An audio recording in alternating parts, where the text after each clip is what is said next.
Let's talk about Grandpa Itadori after chapter 257 of Jujutsu Kaisen. What did he know about all of this craziness, and what was he trying to tell Yuji on his deathbed?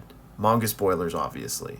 So in chapter 257, we find out that Jin Itadori, Yuji's father, is actually the reincarnated twin of Sukuna. But in this video, we're actually not going to be talking about that element of this. I just put out a video talking about the twin stuff, so check that out if you want. But as I was making that video, I couldn't help but come back to Gramps here. And it made me wonder, what exactly did he know? Did he have any idea about the true heritage of this family line? Does he know who Sukuna is? What does he know about Kenjaku? And did any of that have to do with what he wanted to tell Yuji on his deathbed? I thought that we didn't have enough answers to piece that together, but as I was thinking about it, I think we might have some of those answers. Let's go back to chapter 143, where we basically get this bombshell reveal that Kenjaku is Yuji's mother. So we have this scene where Jin and Gramps are talking to each other, and Jin says, "Hey, if you're going to try to talk to me about her, then I'm leaving. I'm not going to talk to you about that." And Gramps says, "Jin, you can live your life however you like, but give up on that woman. You'll die." Jin then says that they shouldn't talk about these things in front of Yuji because babies remember more than they think. And Gramps says, "I know you wanted a child and that didn't happen with Kaori, but her death was." And then we have this iconic panel where we see Kenjaku in Kaori's body interrupting them, right? But what you got to remember is that this is a reveal for you and me, the readers. This is not a reveal for Gramps because, again, in the previous panel and this panel, he's trying to warn his son about her, and he's acknowledging Kaori's death twice. So Grandpa knows that this is not his daughter-in-law. He knows that this is Kenjaku. Now, I'm not saying that he knows the name Kenjaku or even knows like the full extent of what Kenjaku has planned, but he has a familiarity with this person and he knows that they are not to be trusted and lead to death, essentially, right? So how would he know that?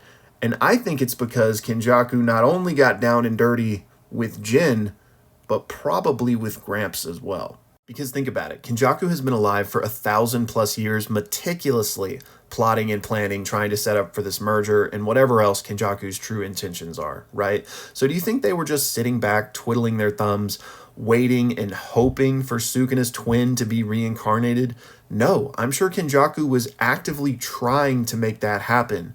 And how best do you make that happen? Well, you get in there and you do it yourself. So I don't know when Kenjaku would have discovered the Itadori family line. Maybe Kenjaku was always familiar with it, right? So we might go back several generations for all I know. But I think the puzzle pieces line up for Kenjaku to have inhabited Yuji's grandmother's body and seduced Grandpa Itadori to give birth to Jin Itadori. Kenjaku was trying to find an heir for Sukuna's twin.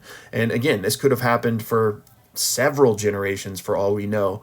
But I think it explains why the grandpa would recognize Kenjaku and know to be weary of them. Because he too was seduced by a scarred-faced woman that, then whatever happened, happened. Again, I'm not saying that the grandpa knows the name Kenjaku or necessarily knows that his lineage is tied to Sukuna and what Kenjaku's plans were, but he could just know that he was scorned and manipulated by a woman with a scar on his head, and now the same thing is happening to his son. So if all of that follows, I think it makes perfect sense to be what Gramps was going to tell Yuji on his deathbed. I have something to tell you about your parents. Yuji, your mom, she's not actually your mom. In fact, she's kind of your mom and your grandma, and she may even be my mom. Because, look, Gramps to me honestly resembles Sukuna the most. So could even his mother have been Kenjaku trying to give birth to this heir and, maybe was a little too on the Sukuna side of things instead of the twin side of things. So that's why the next generation finally got it right by creating Jin, who looks the least like Sukuna in my opinion. And maybe that's because he's more like his twin. And then we're back with Yuji, who looks more like Sukuna.